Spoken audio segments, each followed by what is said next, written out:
Então, vamos lá. Meus irmãos, minhas irmãs, nosso estudo de hoje, nós ainda estamos no Evangelho, no capítulo 1, o item 9, Instrução dos Espíritos, a nova era. Então, nós estávamos vendo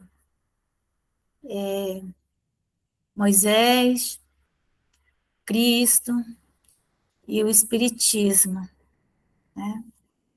E agora, então, que nós vimos, então, que é um processo de implantação, né, das ideias renovadas. Então, vamos ler esse texto, a nova era. Item 9. Deus é único e Moisés é o Espírito que ele enviou em missão para torná-lo conhecido, não só dos hebreus, como também dos povos pagãos. O povo hebreu foi o instrumento de que se serviu Deus para se revelar por Moisés e pelos profetas. E as vicissitudes por que passou esse povo destinavam-se a chamar a atenção geral e a fazer cair o véu que ocultava aos homens a divindade. Então, nós vemos que o povo judeu realmente é um povo sofrido, que foi expulso da sua terra, né? Que esteve espalhado e ainda até hoje ainda está, né? Por todo o mundo. Mas isso tinha esse motivo, eles tinham que levar por onde eles passassem essa ideia do Deus único. Os mandamentos de Deus, dados por intermédio de Moisés, contêm o germe da mais ampla moral cristã. Os mandamentos nós já vimos que são os 10 mandamentos. Não são os livros de Moisés, né? A Torá. A Torá tem a moral, né? É um livro que contém uma moral, compatível com o período de Moisés. Mas não é a lei divina, é a lei de Moisés, certo? Então, a lei que é divina são os 10 mandamentos, certo? Tudo mais são leis civis. Os comentários da Bíblia, porém, restringiam-lhe o sentido, porque, praticada em toda a sua pureza, não a teriam então compreendido. Por quê? Porque ainda era um povo muito sem muita condição de fazer raciocínios abstratos, de raciocinar em termos de mundo espiritual. Eles raciocinavam, por exemplo, a terra prometida para eles era aqui na terra mesmo. Era aqui na terra mesmo. Era uma terra boa, era as outras gerações queriam desfrutar, mas era sempre na matéria. Eles tinham dificuldade de compreender o mundo espiritual, né? Mas nem por isso os 10 mandamentos de Deus deixavam de ser como frontispício brilhante, qual farol destinado a clarear a estrada que a humanidade tinha de percorrer. Então, os 10 mandamentos vieram para iluminar essa estrada, por onde nós iríamos, então, percorrendo, e o reino ia sendo preparado para a sua implantação, né? A moral que Moisés ensinou era apropriada ao estado de adiantamento em que se encontravam os povos que ela se propunha a regenerar. Então, veja aquilo que eu estava falando sobre a moral, né? Porque a moral, o que é a moral? O que é a ética? O que é a moral, né? A ética, nós podemos entender como sendo ética, vem de ethos, uma palavra grega, E-T-H-O-S, ethos. Significa morada. É um lugar onde a gente mora, um ambiente onde a gente mora, uma morada humana, né? Então, como que é a nossa morada? os povos primitivos, então, nós podemos fazer uma análise, assim, uma associação da morada mesmo, da nossa casa, da residência, onde nós estamos, com a nossa evolução espiritual. Então, um povo primitivo, nômade, né, morava em tendas. Lá atrás morávamos em cavernas. E essa morada, ela foi evoluindo. Significa o quê? Que a nossa ética foi evoluindo. A nossa capacidade de compreender o que é bom, né? Ou seja, bom é aquilo que é útil, aquilo que tem harmonia, que é o belo, né? Então, a nossa capacidade, e o bem, o que seria o bem, né? O bem é essa reunião de todos esses conceitos. Mas nós vamos entendendo, cada um entende o bem de uma maneira. Cada um entende o que é útil de uma maneira, né? O que é útil para uma pessoa pode não ser útil para outra, certo? Por exemplo, povos selvagens, o que é útil para ele, né? Uma rede, enfim, coisas mais simples. O povo mais civilizado precisa de mais coisas, mais utilidades. Então, esse conceito, ele vai modificando, nós vamos tornando isso cada vez mais elaborado, assim como as nossas casas vão ficando também mais elaboradas. Então, a ética é essa morada humana que nós vamos ampliando o nosso conceito. Então, na época de Moisés, éramos muito primitivos, a nossa morada ética, a nossa visão do que seria o bem, do que seria o bom, do que seria o belo, era ainda muito incipiente, muito precária. Então, as relações eram precárias, a mulher era considerada uma coisa, né, coisificada. Então, fazia esses sacrifícios de animais, né, até de pessoas. Então, a moral daquela época, ela era assim para pessoas, era de pessoas muito endurecidas. Então, enquanto a ética é essa morada, vamos dizer assim, essa casa, essa forma que nós temos de enxergar as coisas, a moral, ela é tudo que tem dentro da casa. É aquilo que vai nos dar conforto, os nossos utensílios, vamos dizer assim, né? Então, nós podemos entender assim, que a ética é essa visão de mundo que nós temos, de acordo com a época em que estamos vivendo, e a moral é o nosso comportamento, é como nós nos portamos. Então, e a moral, ela tem que ter está alinhada com a morada, certo? Então, uma casa suntuosa, ela vai exigir móveis suntuosos, né? Uma casa mais simples, móveis mais simples. Então, para a gente ter uma ideia, conforme a nossa morada consciencial ela vai se tornando suntuosa, o nosso comportamento também vai se tornando suntuoso, ou seja, nossa moral, certo? Então, a moral que Moisés ensinou, então ele criou leis para, lembra, moral, comportamento, para poder direcionar os comportamentos, não é? Das pessoas. Então, por isso que nós vamos ver a lei de, por exemplo, lavar as mãos antes de comer.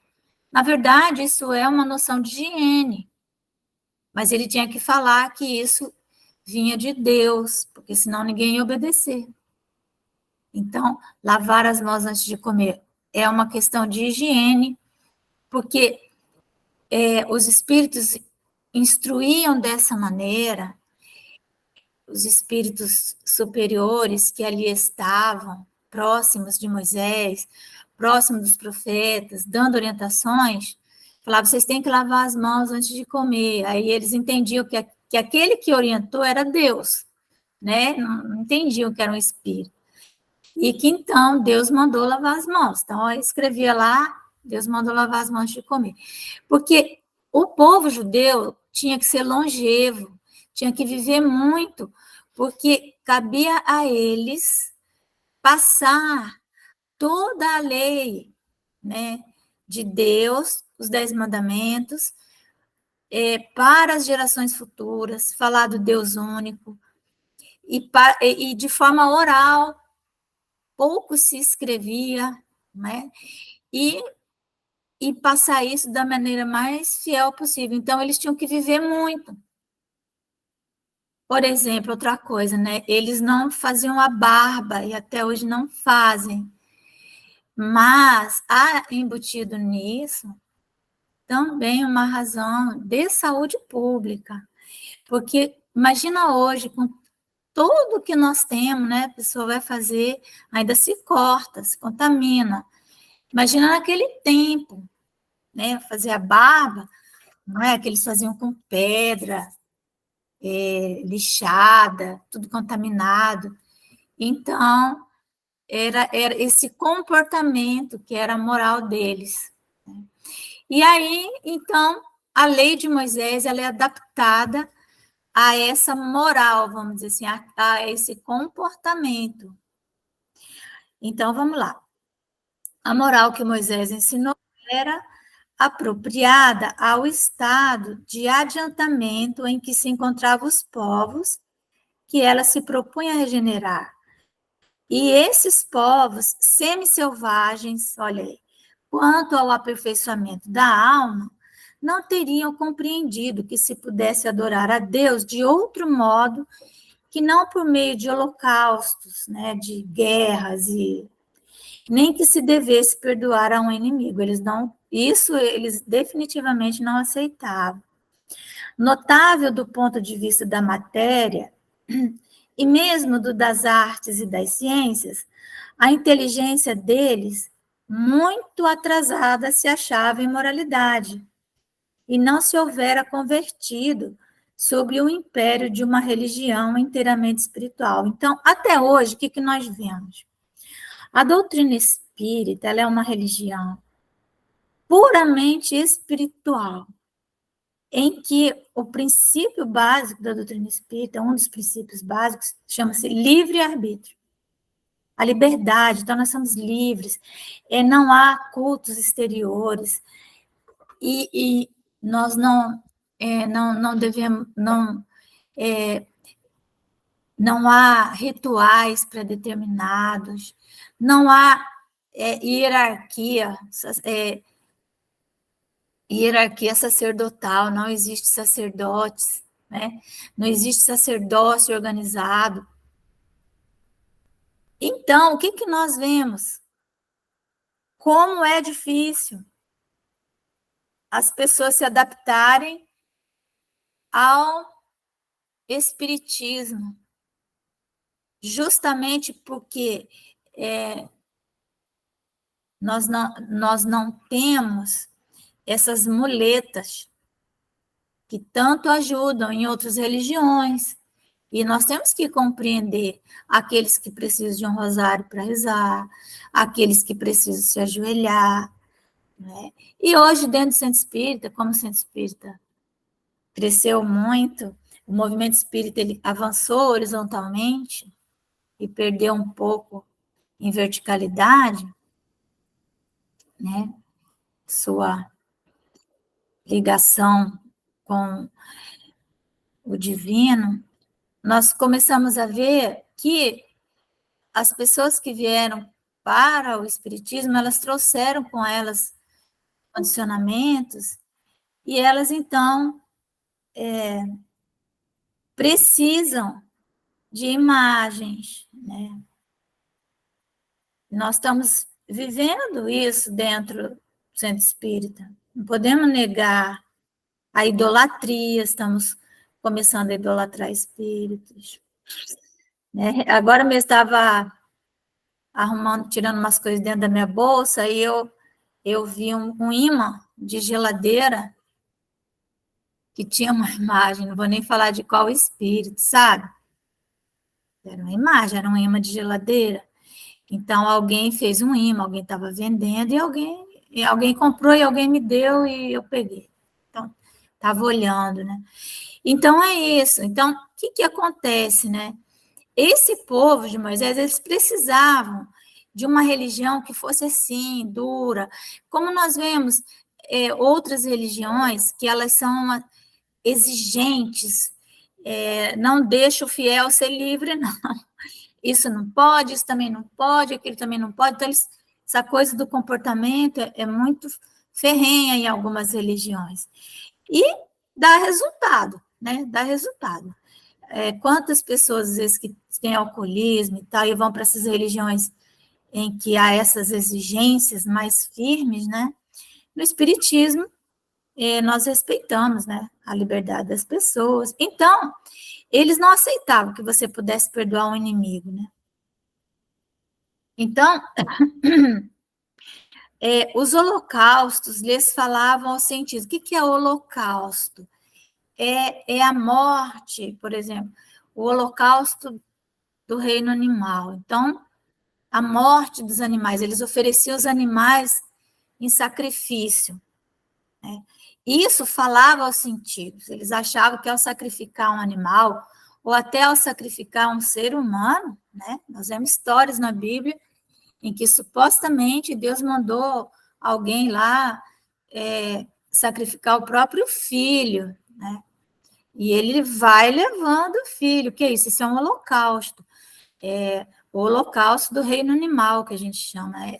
O holocausto é morte em série, vamos dizer assim. Hoje nós vivemos um holocausto, né? Estava falando, acho que ontem, do reino vegetal. Nós destruímos as flores nas festas, nos casamentos. Então, os holocaustos, lhes falavam aos sentidos, do mesmo passo que a ideia de Deus lhes falava ao espírito. Então, eles tinham o raciocínio deles abstrato, então, do mundo espiritual, era muito precário, né? Com Moisés. O Cristo, então, aí vem Jesus, foi o iniciador da mais pura, da mais sublime moral, da moral evangélico-cristã, que há, então, é uma moral. Lembra do Evangelho segundo o Espiritismo, que nós estamos lendo aqui? Não tem lá um capítulo? Estranha moral? Estranha moral.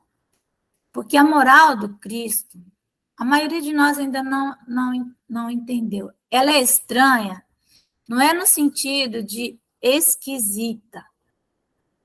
Ela é estranha no sentido de desconhecida. Muito pouco conhecida a moral do Cristo. Nós ainda pegamos a moral da Igreja Católica com relação a tantas coisas e pegamos essa moral que não é a do Cristo, né, que é uma moral cheia de preconceitos, cheia de algemas, cheia de rituais, cheia de tantas coisas, e colocamos como se fosse, né, se fosse a do Cristo, mas não é. A moral de Jesus é estranha, ela é desconhecida, é aquela de abandonar pai, mãe e filho, abandonar a família por amor do Cristo, não vim trazer a paz, mas a espada, né? Não vim trazer a divisão. O que Jesus está falando com isso, né? Então, é uma moral diferente, né? Quando ele fala tantas coisas, né? Então, o Cristo foi iniciador dessa moral, né? Da moral evangélico-cristã que há de renovar o mundo, aproximar os homens e torná-los irmãos, que há de fazer brotar de todos os corações a caridade e o amor do próximo, e estabelecer entre os humanos uma solidariedade comum. Comum significa entre todos, né? De uma perfeita moral, enfim, que há de transformar a terra, tornando-a morada de espíritos superiores aos que hoje a habitam. Lembra que eu falei que ética é morada humana? Enquanto a nossa ética for precária, nós não vamos ter aqui a possibilidade de que espíritos nobres venham fazer morada. Porque a nossa ética, ela é ainda precária. Tipo, a nossa morada ainda, ela é muito selvagem, né? A nossa noção de beleza, de harmonia, está muito longe daquilo que seria o adequado para espíritos superiores, né? Então, o mundo de regeneração será, então, aquele momento em que nós vamos descansar. O mundo de regeneração é isso, sabia? A gente vai descansar. É isso que nós vamos ficar falando. Descansar mesmo. É o domingo. Depois de 6 dias de luta, vem o domingo. O domingo é o mundo de regeneração. Sabia disso? Então, é a lei do progresso. Aqui, Deise, fala, Deise. Porque o domingo? O domingo não é o dia do Senhor. O dia do Senhor é o sábado. O domingo foi feito, na verdade, foi estipulado pelo catolicismo, não foi isso? Né? Porque seria o primeiro dia da semana, o domingo, né? Então, na verdade, acho que você não estava quando a gente falou do sábado, né? O Shabat. Estava a respeito do Shabat, estava sim. Isso, são todos os dias, na verdade, né?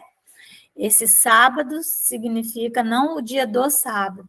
Quando a gente fala domingo, para nós, né, no sentido aquele dia do descanso, vamos dizer assim, certo? Que que foi estabelecido por Moisés, porque o povo escravo, eles não tinham nenhum dia de descanso. Então, ele teve que colocar aquilo um dia ali, e aí ficou sendo o Sabat, né, o Shabat, colocar aquele dia para que as pessoas tivessem um dia para descansar, senão não descansar.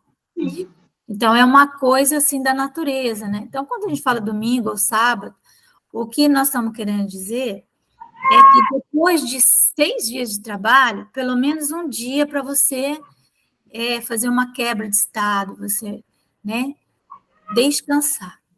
Então, o mundo de regeneração, quando a gente vai ler lá sobre ele é esse momento em que o soldado cansado da refrega, né, ele vai depor as armas, ele vai descansar, ele vai se curar, vai se curar.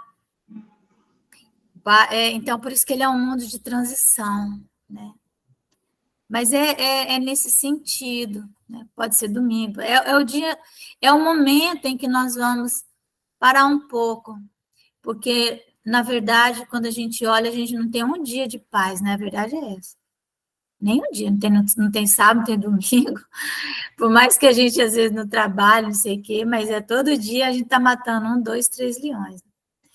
Então, é a lei do progresso a que a natureza está submetida, que se cumpre. E o Espiritismo é a alavanca de que Deus se utiliza para fazer que a humanidade avance.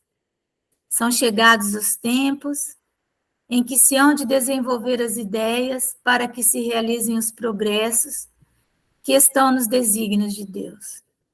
Tem elas de seguir a mesma rota que percorreram as ideias de liberdade, suas precursoras. Não se acredite, porém, que esse desenvolvimento se efetue sem lutas. Não. Aquelas ideias precisam, para atingirem a maturidade, de abalos e discussões, a fim de que atraiam a atenção das massas.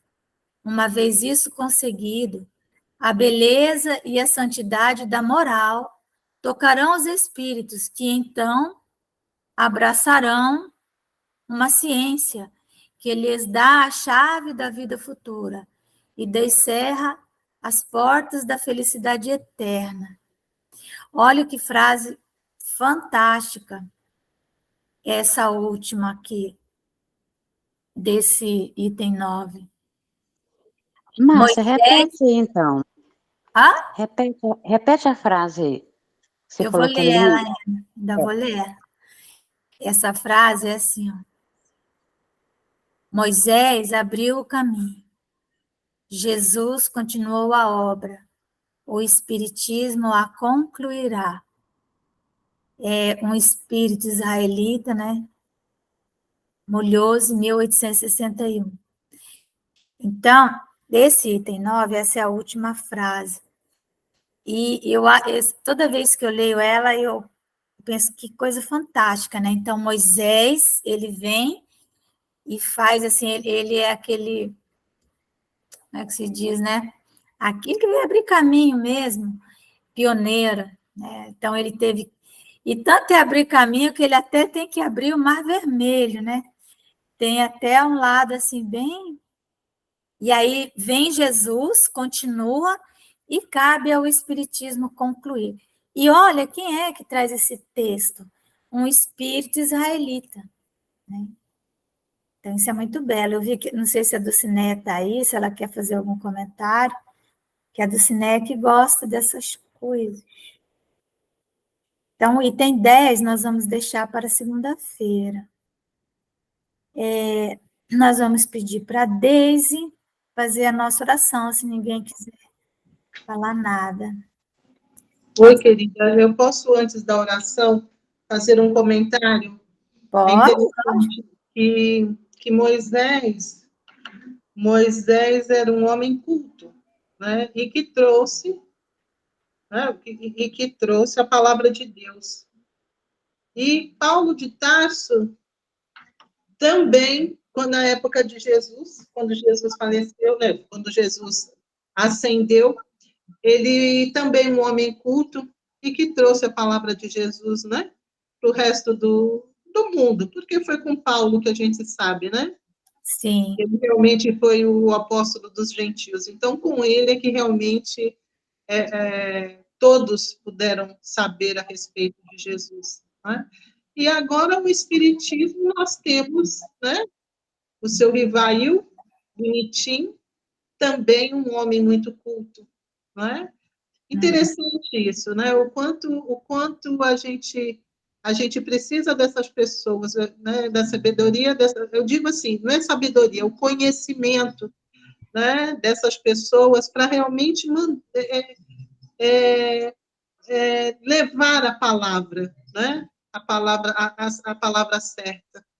Eu achei isso tão interessante. É verdade. Porque quando existem vários e vários espíritos que vêm, filósofo, profeta, quando tem uma massa crítica já de conhecimento, aí vem aquela pessoa, né? Que vem e ela dá, vamos dizer assim, ela dá os arremates, né? Então é isso. Faz a nossa oração, Deise. Faço sim, querida. Pai Celeste, Criador, mais uma vez, Senhor, estamos aqui felizes para poder, mais uma vez, aprender o seu amor, as suas lições. E que cada dia possamos levar as suas lições para mais pessoas, com o nosso exemplo, com o nosso amor. Que a nossa amiga irmã Márcia esteja sempre conosco, com muita saúde, com muito equilíbrio e harmonia, para que ela possa sempre estar nos orientando, nos ajudando a compreender mais o seu amor. Muito obrigada por tudo, Pai. Muito obrigada por tudo, Jesus. Que assim seja. Graças a Deus. Que assim seja. Graças a Deus. Meus irmãos, nós começamos, né? Obrigada, viu, Deise? Nós começamos essa tarefinha aí, bem assim. Márcia, a Malvina está com a mãozinha, ela quer falar alguma coisa? Quer falar, Malvina? É que eu não estou vendo, que eu estou com o texto aqui na tela. Ô, Malvina, quer falar, meu Eu bem? estava tentando tirar da Deise a mãozinha, porque estava lá no dela. Eu falei, ela já falou. Entendi, aí você levantou a sua. Tu quis tirar dela, levantou a sua, tá vendo como que é a Foi, vida? mas ela já tinha terminado de falar. Não, eu sei. Aí apertou, né, a sua. É.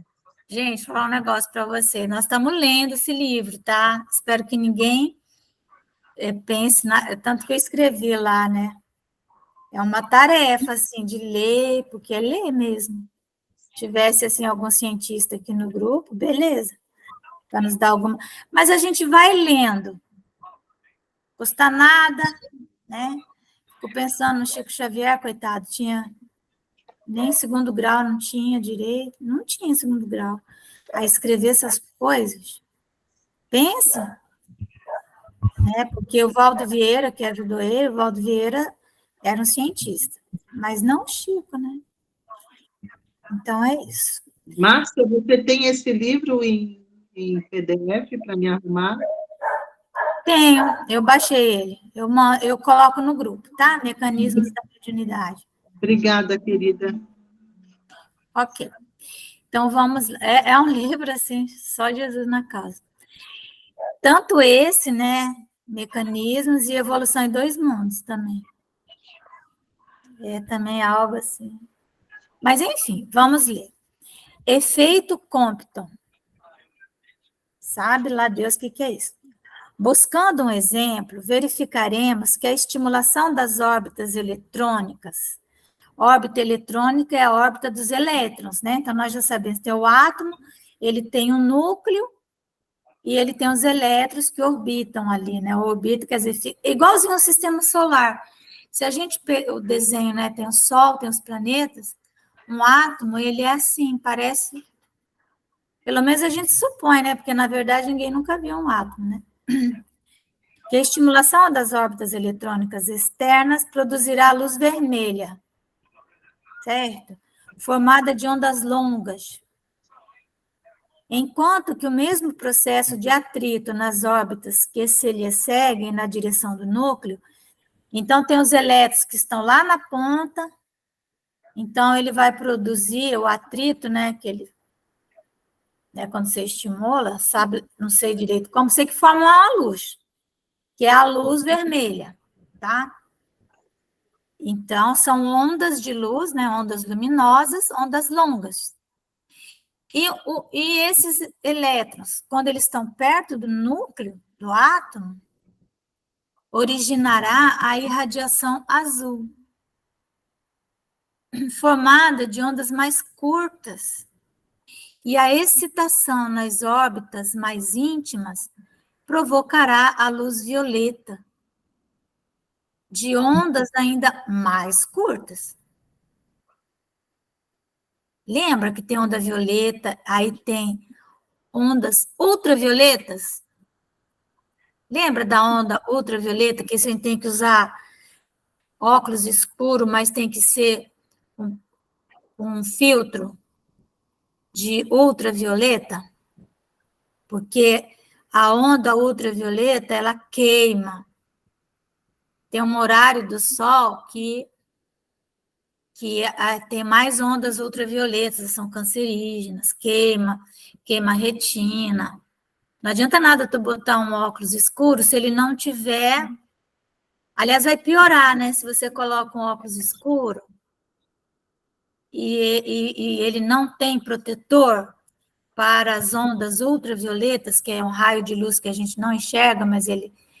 O que vai acontecer? Você coloca um óculos escuro e ele não tem protetor. Então, a tua pupila vai dilatar, não vai? Porque, né, não tá, quando tem um escuro, a nossa pupila dilata. Aí vai dilatar, vai entrar mais onda ultravioleta. Olha o perigo que é usar qualquer óculos escuro, hein? Então ele está falando da onda mais curta, que é violeta, né? Mas eu estou falando da ultravioleta, que é ainda mais curta. Continuando-se a progressão de fora para dentro, chegaremos aos raios gama, que derivam das oscilações do núcleo atômico. Entendeu? Então, luz vermelha, luz azul, luz violeta. Eu vi já que a gente não entende mesmo muito disso, eu vou falar uma coisa que eu vi o doutor Lair Ribeiro, aquele médico que é nutrólogo, ele é maravilhoso, ele falando sobre essa coisa do raio ultravioleta. É um raio, né? Então, por exemplo, nós aqui em Rondônia não tem problema, porque nenhum de nós aqui vai ficar assim, vai fechar a janela e vai ficar tomando sol, a luz do sol entrando pela janela. Se a gente tiver que tomar sol, a gente sai para o sol, né? Mas nas regiões frias, lá no sul, né? Então, as pessoas fecham a janela de vidro, certo? E aí aí entra aquele sol, aí ela deita ali para tomar sol. Ele disse que isso é cancerígeno, isso é veneno. Por quê? Ele que disse isso, não sei se é verdade. Porque o vidro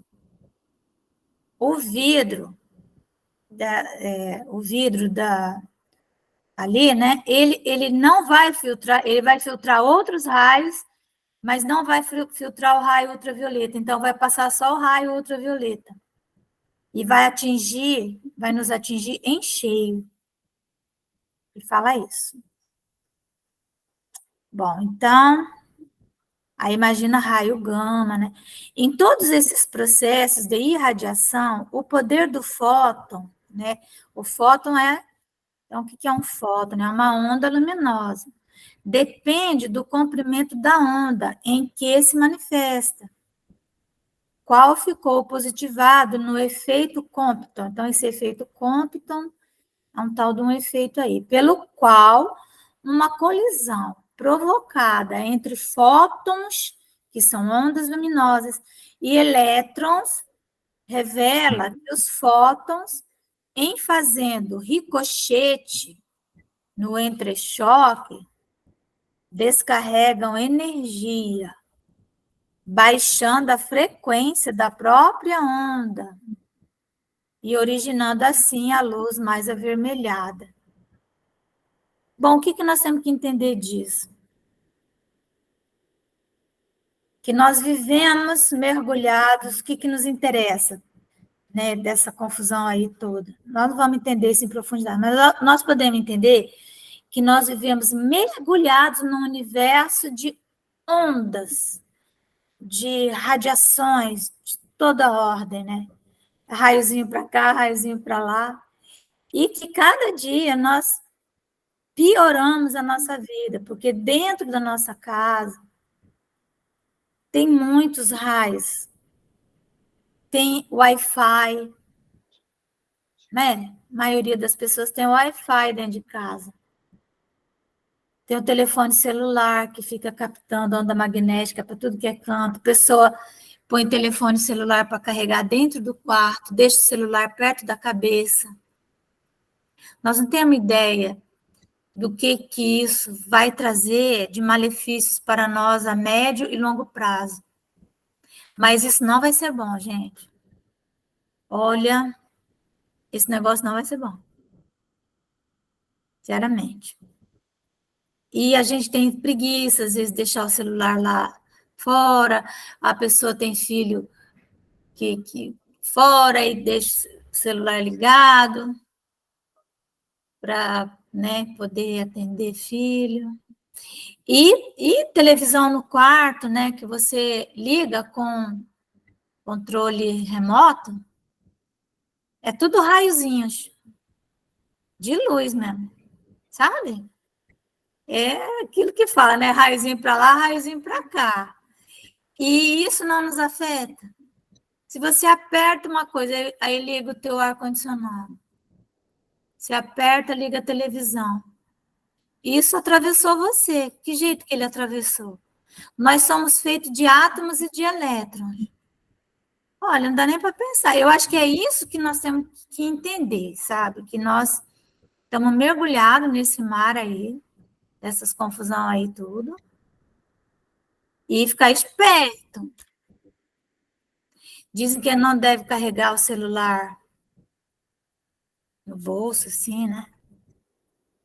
Nós mulheres carregamos na bolsa, já tá bom. Mas homem, Carrega no bolso, bem pertinho do coração.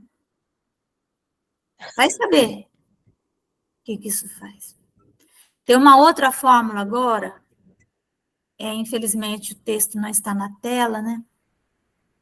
Mas eu vou sim colocar o livro, boa ideia, viu, Daisy? Aí cada um que puder vai abrir, né? Não só esse, botar os outros também. Apesar que as obras básicas, acho que a maioria de nós temos. Né? Fórmula de Broglie, escreve assim. Fórmula D, né? E aí o nome dele é de Broglie, é outro cientista. A evidência do fóton vinha enriquecer a teoria corpuscular da luz. Teoria corpuscular da luz. De certo, deve ser uma teoria que diz que a luz tem corpo, matéria. Porque, lógico, ela tem peso, ela curva, né? Ela se curva no espaço. Entretanto, certos fenômenos se mantinham à margem, somente explicáveis pela teoria ondulatória que a ciência não aceitara até então. Então, vamos ver quem é esse ser humano aqui.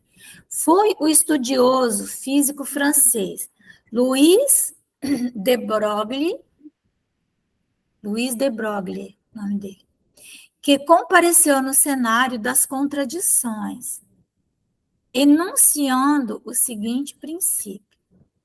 Então, lá veio o cientista, que veio com certeza do mundo espiritual, para trazer esse conhecimento, né? Então, ele diz assim, ó, compreendendo-se que as ondas da luz, em certas circunstâncias, procedem à feição de corpúsculos, corpinhos, por que motivo os corpúsculos de matéria, em determinadas condições, não se comportarão à maneira de ondas?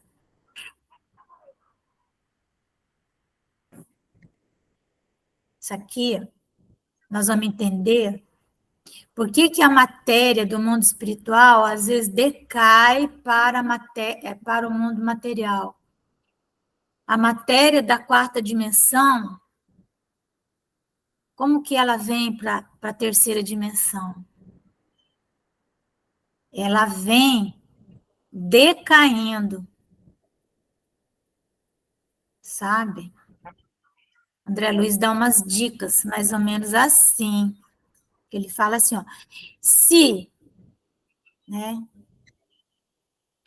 se a luz, em certas circunstâncias, ela se comporta como se ela fosse um corpo, como se ela fosse matéria, ela se comporta desse jeito, por que a matéria não pode se comportar em determinadas circunstâncias como se ela fosse uma onda, né?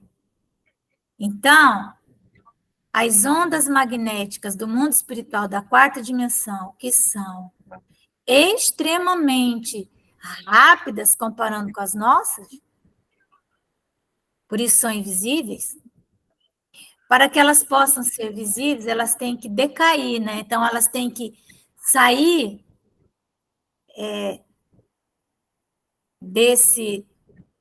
dessa velocidade de onda e virar meio que uma matéria.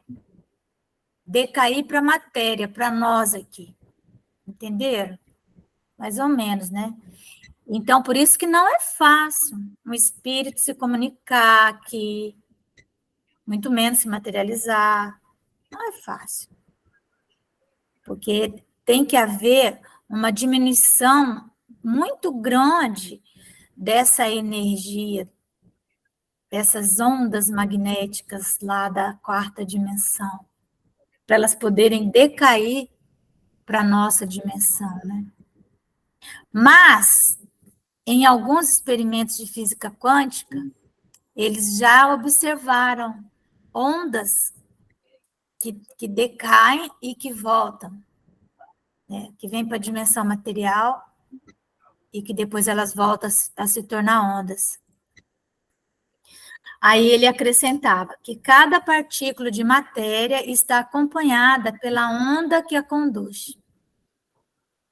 Suportando hostilidades e desafios, né?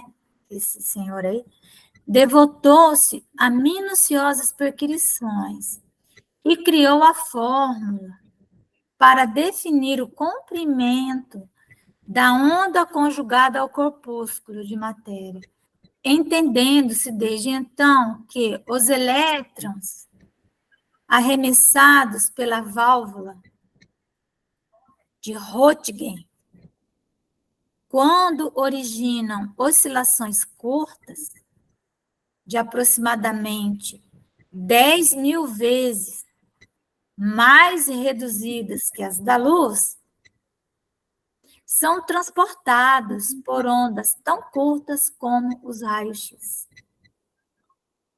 Tá bom? Então, nós vamos parar por aqui. Porque tá bom demais. Mais importante nisso, eu acho, é nós entendemos que o universo material, ele está muito longe de ser compreendido, de ser desvendado, não é? Muito longe. Nós não podemos desconsiderar a influência da matéria sobre o espírito. Não podemos desconsiderar as várias dimensões da matéria, como que elas interagem. Certo? Basicamente isso, né? Saber que os espíritos, eles são invisíveis porque eles estão vibrando numa velocidade muito grande, muito imensa. Então, os nossos olhos não captam. Poderíamos dar um exemplo de uma coisa que fica meio invisível para nós quando aumenta a velocidade. Uma coisa simples, quem tem ventilador em casa? Todo mundo tem um ventilador, quem que não tem? Então, ele está desligado, você está vendo a pá do ventilador, as pás, né? Normalmente são 3 pás. Está vendo? Estão ali. E elas ainda são grandes ainda. Aí você liga, ela começa a rodar numa velocidade. Bom, quando ele está parado, você não enxerga o que tem atrás. Você não enxerga o que tem atrás do ventilador, né? Porque ela está impedindo de você ver. Quando você liga o ventilador, você coloca qualquer objeto atrás, você enxerga. Porque ele gira tão rápido que aquele pequeno espaço entre uma pá e outra, ele vai se ampliando e a gente vê. Então, imagine se nós pegássemos um ventilador e elevássemos, olha aqui, ó, a uma velocidade muito maior, astronômica. Nós iríamos achar que não tinha nada ali. Ele ia ficar completamente invisível para nós. Né? Por isso que muitos raios são completamente invisíveis e nos causam grande dano. Destroem as nossas células. Um deles é o raio ultravioleta, né? A gente não enxerga, ele é invisível, mas ele... Deise, fala, amor. E é interessante, né, Márcia, que nós sabemos disso, e nós, quanto humanos, né, que já viemos, de capela para cá, pela degradação da moral do espírito, ainda a gente, quando sabe de tudo isso, ainda a gente destrói a natureza. Por quê? Por que eu digo destrói a natureza? Porque mesmo tendo toda uma tecnologia, porque assim, o que Deus fez é bom. O que o homem faz não é.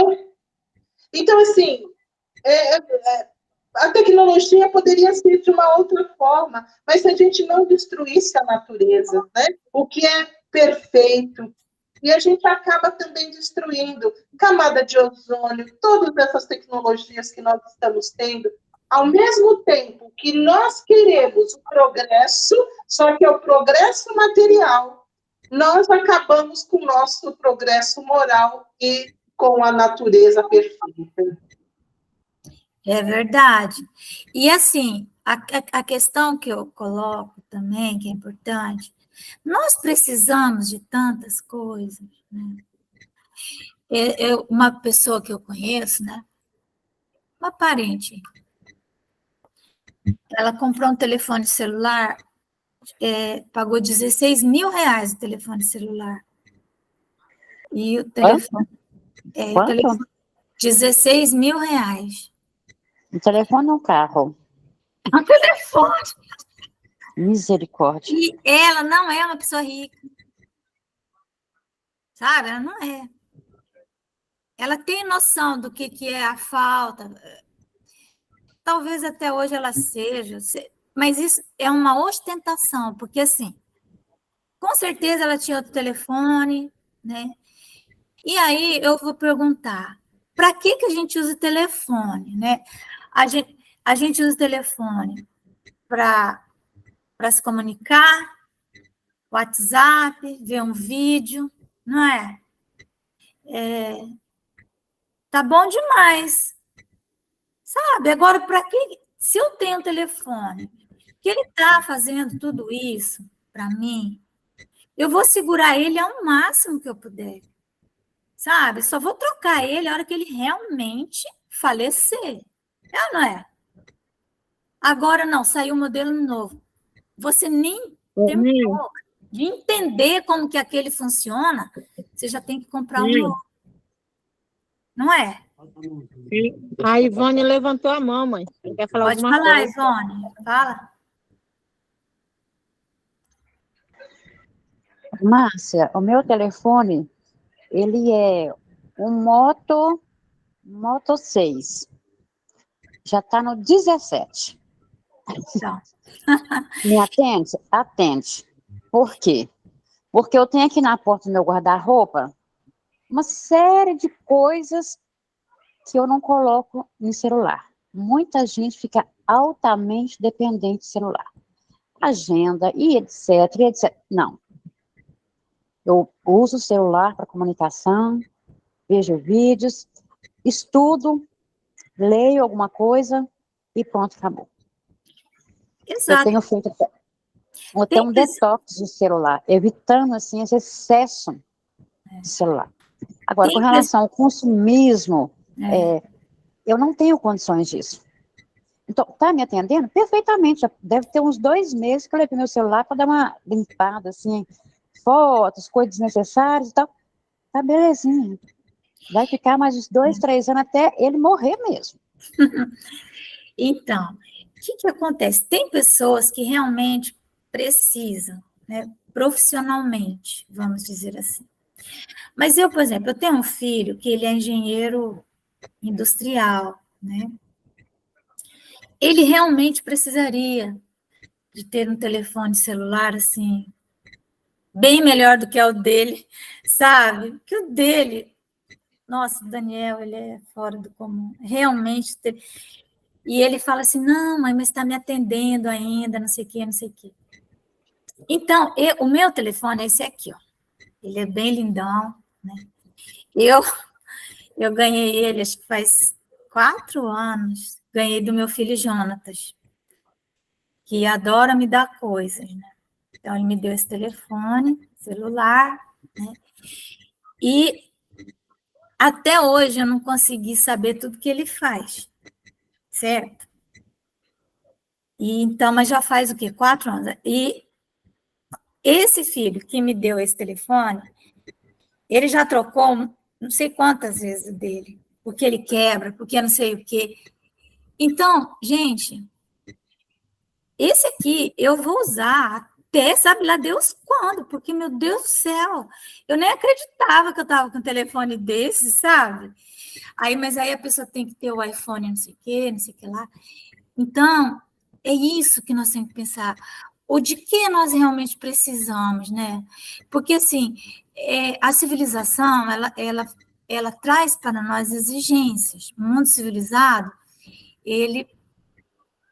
nós temos é aquela coisa da ética, né? Que é a morada humana. E tem coisa...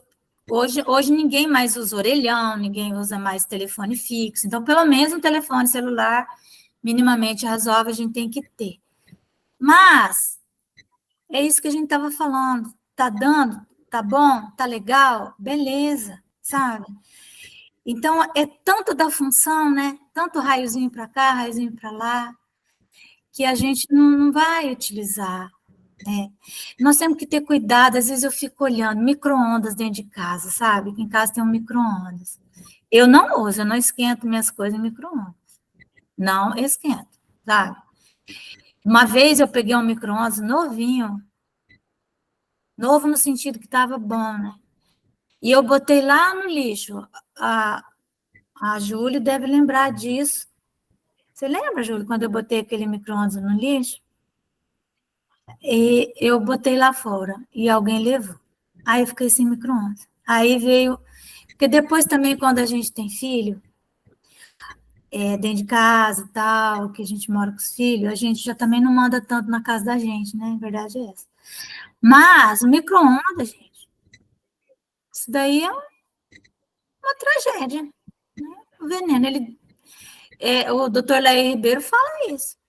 Então, não esquenta. Hoje mesmo, eu tinha que esquentar um macarrão que estava lá, que, né, vegetariano, coitado de quem é vegetariano, sou vegetariana.